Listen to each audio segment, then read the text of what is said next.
आज की क्लास में हम पढ़ेंगे total income on the basis of residence, अर्थात रेसिडेंशियल स्टेटस के आधार पर किसी इंडिविजुअल की इनकम को कब टैक्सेबल माना जाएगा और कब टैक्सेबल नहीं माना जाएगा।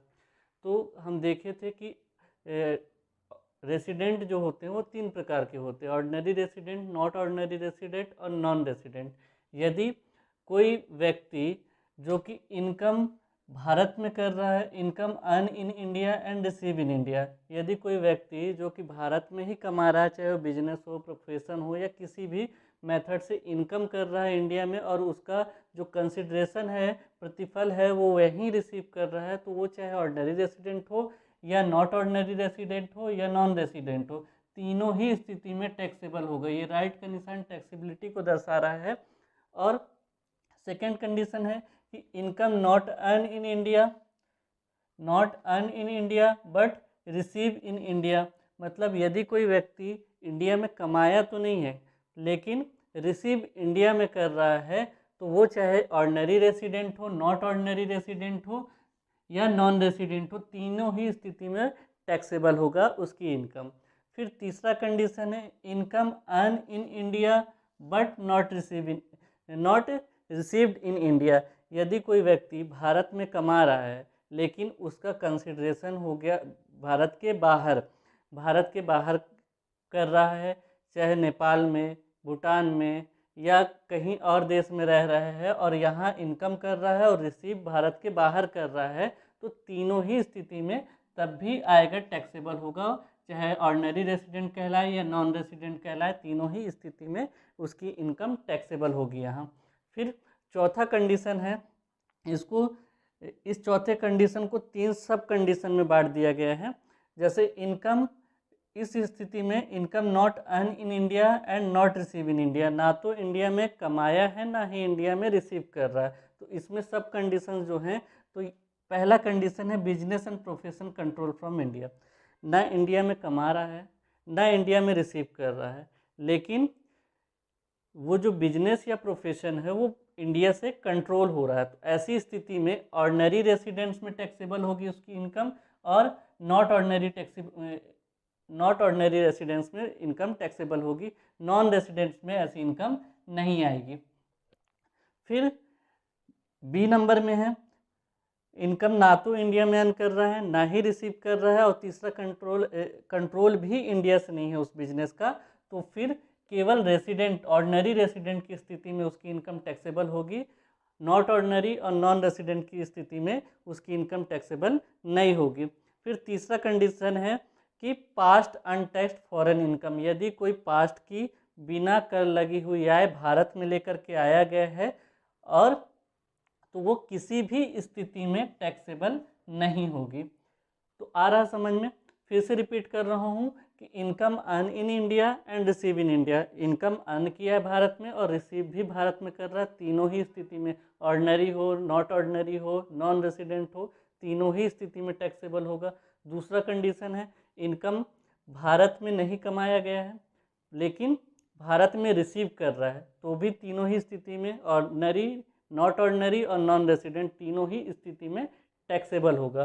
फिर तीसरा कंडीशन है इनकम अर्न किया है इंडिया में लेकिन इंडिया में रिसीव नहीं कर रहा है, तो भी तीनों ही कंडीशन में टैक्सेबल होगा। फिर चौथा कंडीशन है कि ना तो इंडिया में अर्न किया है ना ही इंडिया में रिसीव कर रहा है वो इनकम, पर इसमें दो सब हेडिंग में बांटा गया है कि यदि ना तो अर्न कर रहा है ना ही रिसीव कर रहा है लेकिन कंट्रोल इंडिया से है, तो ऑर्डिनरी रेसिडेंट और नॉट ऑर्डिनरी रेसिडेंट्स में उसकी इनकम टैक्सेबल होगी, नॉन रेसिडेंट में नहीं होगी। बिजनेस ना तो इंडिया से कंट्रोल है ना ही इंडिया में रिसीव कर रहा है कोई इनकम, तो केवल ऑर्डिनरी रेसिडेंट में जाएगा, नॉट ऑर्डिनरी और नॉन रेसिडेंट में नहीं आएगा। फिर तीसरा जो है पास्ट की कोई अनटैक्स्ड फॉरेन इनकम है जो कि भारत में लेकर के आया जा रहा है, वो किसी भी कंडीशन में टैक्सेबल नहीं होगा। अब हम एक न्यूमेरिकल क्वेश्चन करेंगे। ये क्वेश्चन आपके स्क्रीन में शो होगा, आप स्क्रीनशॉट ले सकते हैं क्योंकि बोर्ड छोटा है और पॉसिबल नहीं है कि इसमें लिखा जा सके पूरा क्वेश्चन और काफ़ी टाइम भी लगेगा, इसलिए हम डायरेक्ट इसका न्यूमेरिकल यहाँ सॉल्व कर रहा हूँ। क्वेश्चन आपकी स्क्रीन पे आएगा, आप स्क्रीनशॉट ले लीजिएगा। तो स्टार्ट करते हैं।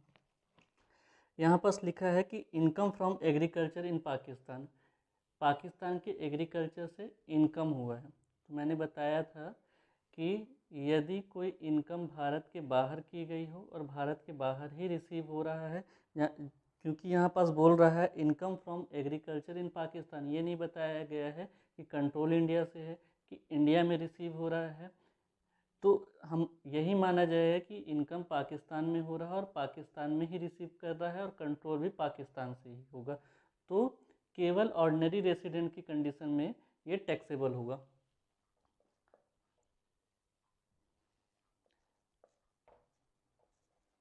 Income from agriculture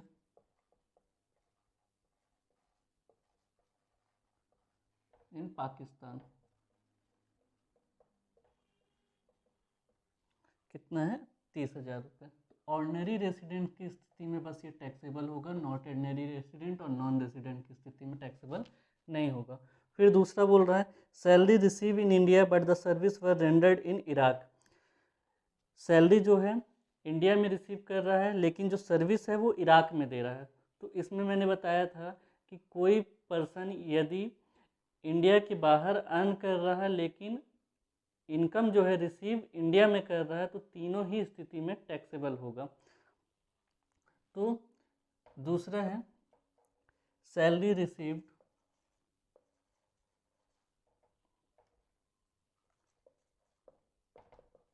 in India but service rendered Iraq. तीनों ही स्थिति में टैक्सेबल होगा।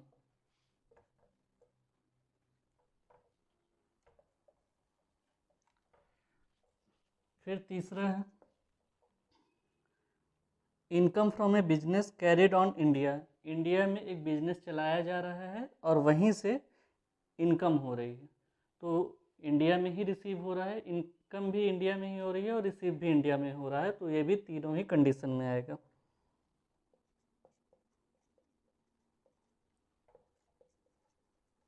Income from business in India 12,000, 12,000 और 12,000। फिर चौथा है dividend from a domestic company, घरेलू कंपनी से लाभांश। 2021-22 से पहले ये घरेलू कंपनी पे लाभांश एग्जम्प्ट हुआ करता था, लेकिन अब ये टैक्सेबल होने लग गया है। तो घरेलू कंपनी का लाभांश है, भारतीय कंपनी का लाभांश है, तो तीनों ही स्थिति में ये भी टैक्सेबल होगा।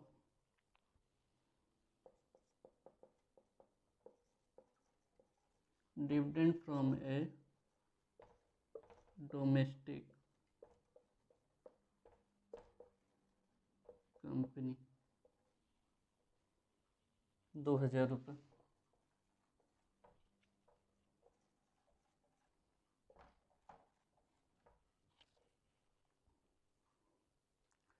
फिर है interest earn and receive in Bangladesh from bank deposit there. Interest जो है वो बांग्लादेश के एक बैंक में कमा रहा है और वहीं उस बैंक में जमा कर रहा है। Interest earn in and receive in Bangladesh from bank deposit there. तो यहाँ इंडिया से कोई कंट्रोल नहीं है, वहीं अर्न कर रहा है, वहीं रिसीव कर रहा है, तो केवल ऑर्डिनरी रेसिडेंस की कंडीशन पे आएगा और बाकी कंडीशन में नहीं आएगा।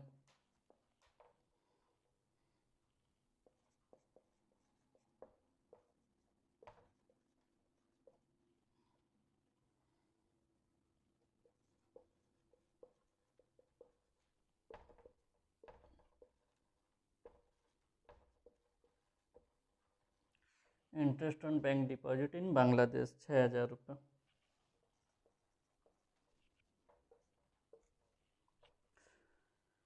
फिर है income from a business in Sri Lanka but control from India and remitted to India. एक बिजनेस है श्रीलंका में जो कि कंट्रोल इंडिया से है, तो जब कोई बिजनेस इंडिया से कंट्रोल हो और भारत के बाहर अर्न हो, भारत के बाहर रिसीव हो, तो दो कंडीशन में ऑर्डिनरी रेसिडेंट और नॉट ऑर्डिनरी रेसिडेंस में आता है, नॉन रेसिडेंस में नहीं आता है।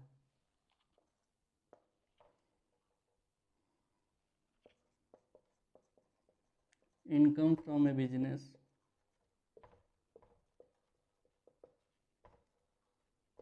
in Sri Lanka controlled from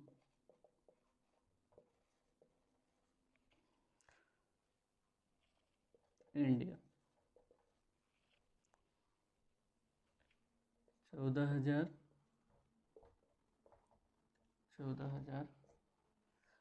अब इसके बाद अपन इसको टोटल कर देंगे।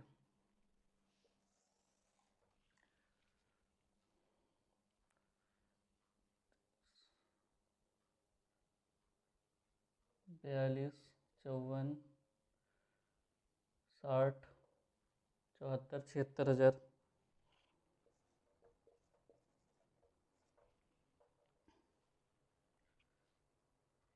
बारह 12, 24, 34, 4, 38, 2, 40,000।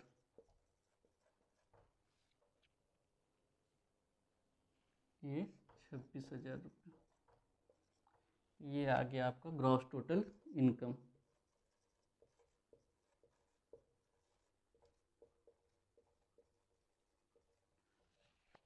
Thank you.